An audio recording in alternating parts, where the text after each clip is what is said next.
Hello everyone! Di ano pod mi sa among garden karon. Ayan o, nag-harvest mi kanina guys. Ug sa dihang naana pod mi na harvest nga twin nga talong o tanawa. Ayan o. So, ayan o. So, nag-letter Y gid siya. Ah.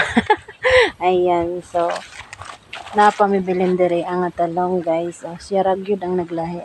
Duha ka buok sa isa ka pungahan. Ayan o. Ayan.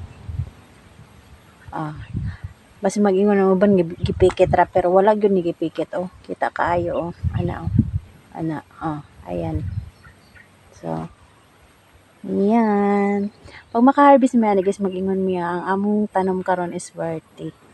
Kay daghan gyud siya bunga. Ana.